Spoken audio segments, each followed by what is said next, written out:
अयोध्या के नाबालिग gang rape case की बात करते हैं, जहां पीड़िता का डीएनए दो में से एक आरोपी राजू खान से मैच हो गया है। इस मामले के मुख्य आरोपी मोहित खान से मेल नहीं खाया है डीएनए सैंपल। यूपी सरकार के अपर महाधिवक्ता विनोद शाही ने एनडीटीवी को बताया कि राजू खान के डीएनए सैंपल के मैच होने से रेप की पुष्टि हो रही है। ऐसे में मोहित खान की मुश्किलें और ज्यादा बढ़ जाएंगी। उन्होंने कहा कि जब भी गैंग रेप होता है तो डीएनए सैंपल किसी एक ही आरोपी से मैच होता है। इस मामले में पीड़िता ने जो बयान दिया था उसकी पुष्टि डीएनए सैंपल से हो रही है। इसके बाद सरकारी पक्ष इस मामले में और मजबूत हुआ है। मोहित खान की बेकरी पर बुलडोजर के एक्शन पर उन्होंने कहा कि जो कार्रवाई हुई है वो नियम से हुई है। और यूपी सरकार के अपर महाधिवक्ता विनोद शाही से बात की हमारे सहयोगी रणवीर सिंह ने, वो बातचीत सुनते हैं। उत्तर प्रदेश में राजनीतिक बहस का मुद्दा बन चुके अयोध्या रेप केस में हाईकोर्ट से एक बड़ी खबर आई है। बड़ी खबर ये कि दो आरोपियों में से एक आरोपी का डीएनए सैंपल मैच हो गया। मेरे साथ उत्तर प्रदेश सरकार में अपर महाधिवक्ता विनोद शाही साहब हैं। सर, हाईकोर्ट में सुनवाई हुई अयोध्या वाले मामले में, दो आरोपी थे, किसका डीएनए सैंपल मैच हुआ, किसका नहीं हुआ?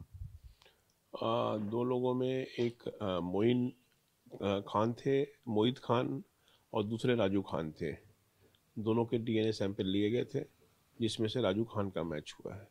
और जहाँ तक मैच होने का सवाल है, अगर गैंगरेप दो या दो से ज़्यादा लोग करते हैं और उस रेप से अगर पीड़िता गर्भवती होती है तो डीएनए हमेशा एक से मैच करेगा।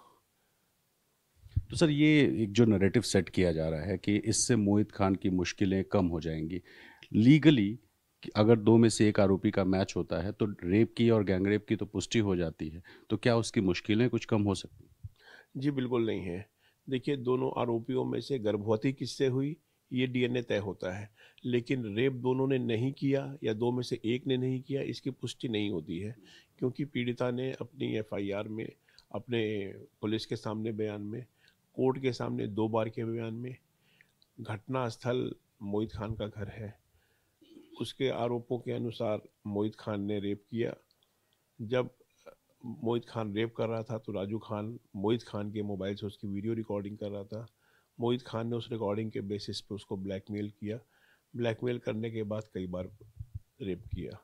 तो रेप के एलिगेशन और रेप की पुष्टि तो इस बात से होती है कि उसको उसका डीएनए मैच किया, दो में से एक से मैच किया तो मैच बायोलॉजिकली एक ही से करेगा, तो रेप की तो पुष्टि होती है। यानी जो पीड़िता आरोप लगा रही है वो सैंपल मैच होने से आपका जो पक्ष है वो और ज़्यादा मजबूत हो जाता है। बिल्कुल, क्योंकि आप बात देखेंगे तो ये बार बार ये कहते हैं कि ऐसी कोई घटना हुई ही नहीं है, ये पूरी घटना झूठी है। अब अगर वो गर्भवती है तो उसके साथ रेप हुआ है, और अब अगर डीएनए मैच करता है तो दो में से एक का डीएनए मैच कर रहा है, तो यानी कि उसका कहना कि दोनों ने मेरे साथ रेप किया, इसकी पुष्टि होती है। जो बचाव पक्ष है वो कह रहा है कि साहब, राजू से जो पीड़िता है उसका एक अफेयर था और इस वजह से कुछ हुआ होगा, मोहित खान का कोई दोष नहीं है, इस तरह के मामलों में वो इन्वॉल्व नहीं था। तो ये जो दलील है ये कोर्ट में आप लोगों के हिसाब से ये टिक पाएगी? जी बिल्कुल नहीं, क्योंकि राजू से सिर्फ उसका अफेयर था। उसके लिए पीड़िता का यह कहना कि मोहित खान ने उसको बुलवाया, मोहित खान की जगह है, मोहित खान का मोबाइल यूज़ हुआ है, मोहित खान के ऊपर बार बार रेप के एलिगेशंस हैं। इसलिए राजू का केस मोहित द्वारा अलग कर दिया किया जाना कहीं से भी साक्ष्य के अनुसार ऐसा प्रतीत नहीं होता। एक आखिर सवाल सर, ये चूंकि आप पॉलिटिकल नहीं हैं लेकिन एक पॉलिटिकल एलिगेशन ये लगाया जा रहा है कि बिना पुष्टि के, बिना मोहित खान पर कुछ जो जाने समझे बुलडोज़र की कार्रवाई हो गई। तो ये जो कार्रवाई है इस पर भी सवाल उठेंगे कोर्ट में, आप लोग उस पर क्या दलील देंगे या किस तरह से अपना जो पक्ष है आपका वो क्या कहेंगे?